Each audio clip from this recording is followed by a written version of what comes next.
You talked a lot about customer centricity and that being the key pillar of your transformation. Now, when we look at the regenerative transformation, we go beyond customers, we talk about employees, we talk about the broader community.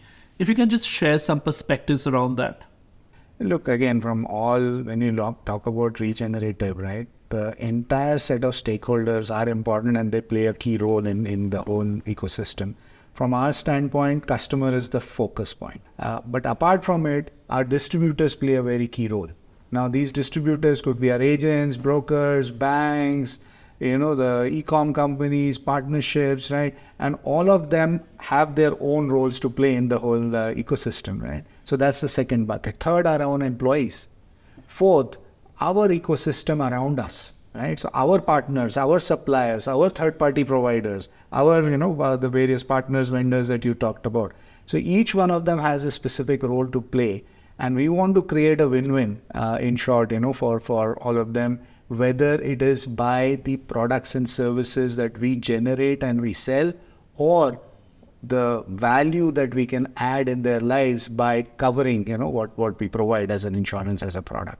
And that's the way, we're doing. In fact, our commercial lines of business touch a lot more businesses, right? A lot more industries, specific service providers, right? Different types of industries, different sorts of, this plays a very important role in the economies of the countries. Moving a bit to the personal side, right? In your career, you've done it all. You've led the tech function of one of the largest general insurers.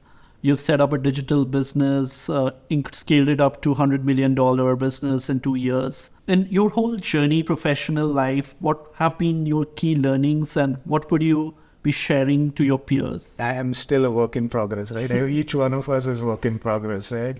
There are lots of things which I've learned, and I'm thankful to my team and my set of mentors and leaders who have given me that opportunity over in my 25 years. I always go with a couple of guiding principles, as you would say, right? Which has helped me.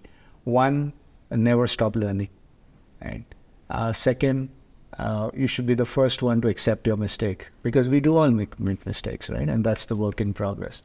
And third, if you really have a passion and love for what you do, and I actually should mention here, I really do believe in the power of insurance, and that's where I'm in the industry. People outside think it's probably the most boring industry, or there are regulations around it. But if you really believe in the power of insurance, right, I think we can always keep it exciting. So what I have learned are these three, and have fun while doing it, and that's what I'm doing. In the end, it's not just about regenerative businesses, but it's also around regenerative individuals. Absolutely. And growing along the journey as well. Absolutely. Right? I know you're a very busy person, but how do you unwind? What is your passion outside work? Oh, I wish I had a passion other than insurance, but I think my passion these days, and it keeps changing. I've always been an avid reader, so I'm sort of an omnivorous reader, anything and everything. No specific agenda in terms of reading, so reading helps me.